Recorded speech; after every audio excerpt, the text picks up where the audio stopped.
So guys, please come. Yeah, please settle down. Yeah, please, yeah, सगळ्यांनी या, बसा, please, yeah. So guys, I'm really very excited today. कारण मी एका खूप खास कारणासाठी तुम्हा सगळ्यांना इथे बोलवलंय.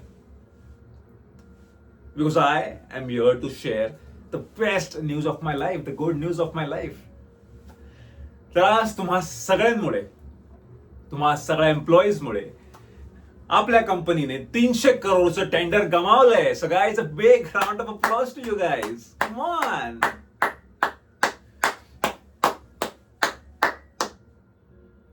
काय झालं, टाळ्या वाजवा. कम ऑन यार, आता तोंड पाडून काय बसलाय.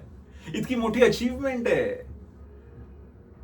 काय झालंय, वाजवा टाळ्या. Come on, it's time to celebrate. वाजवा वाजवा वाजवा ना. नाही, तुम्हा सगळ्यांच्या चेहऱ्याकडे बघून मला जराही वाटत नाही की तुम्हा सगळ्यांना या गोष्टीचा पश्चाताप झालाय.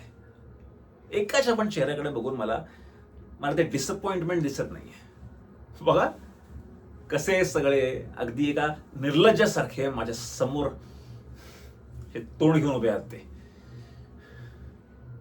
एकाच्याही डोळ्यात तो पश्चाताप, ते डिसअपॉइंटमेंट, ती लाज दिसत नाहीये मला. नाही, या गोष्टीसाठीच तुम्हाला पगार देतो ना मी. या गोष्टीसाठीच तुम्हाला कामाला ठेवलंय मी. Isn't it? या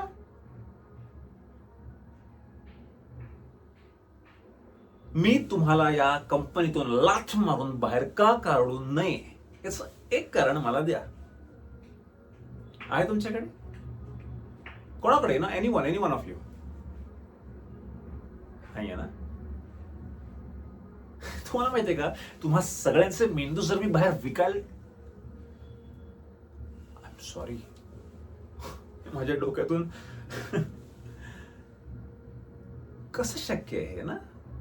नाही म्हणजे ज्या माणसांकडे मेंदू हा प्रकारच नाहीये, तो काय विकायला काढणार मी बाहेर?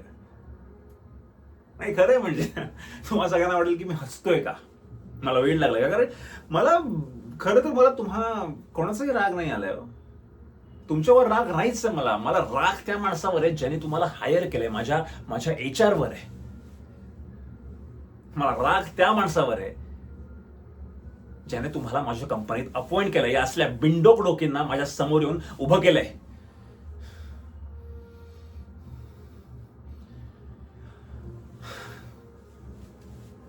आता काय, गाव जेवण घालू मी. गेट लॉस्ट, निघा इथून. एक second I am sorry, I am really sorry. आता तुम्हा सगळ्यांना मी रिक्वेस्ट करतोय, नाही म्हणजे 2 मिनिटं ऐकूच शकता ना माझं. म्हणजे नाही म्हणजे मी बॉस आहे, मी तुम्हाला पगार देतो, असं तुम्ही मला मानत नसलात ना तरी 2 मिनिटं मागतोय मी तुमच्याकडे. तुमचे प्लीज ते प्रिशियस व्हॅल्युएबल 2 मिनिटं मला द्या. तुम्हाला माहिती, मला माझी आई नेहमी म्हणायची की एखाद्या माणसाकडून जर चूक झाली ना तर त्या चुकीची शिक्षा आपण त्या माणसाला द्यायलाच हवी. त्याचं कारण आहे. त्याचं कारण असं आहे की जर तुम्ही त्या माणसाला त्याच्या चुकींची जाणीव करून दिली नाहीत, त्याला जर शिक्षा केली नाही, तर तो माणूस पुन्हा ती चूक रिपीट करतो. And I can't afford another 300 crore loss of my company. I can't. तुम्हा सगळ्यांकडे असतील 300 करोड, पण मी तो लॉस नाही बेअर करू शकत. त्यामुळे तुम्ही प्लीज माझ्या सॅटिस्फॅक्शनसाठी एकमेकांच्या कानाखाली वाजवा आता इथे माझ्या समोर.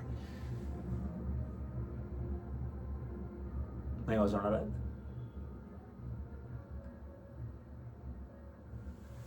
येस. आता हा जो आवाज आलाय ना, तो आवाज आयुष्यभर तुमच्या कानात घुमत राहायला हवा. आणि पुढच्या वेळी जर अशी चूक तुमच्या हातून घडली ना, तर या कंपनीत काय, या जगात सुद्धा तुम्ही दिसणार नाही. कळलं? Get out.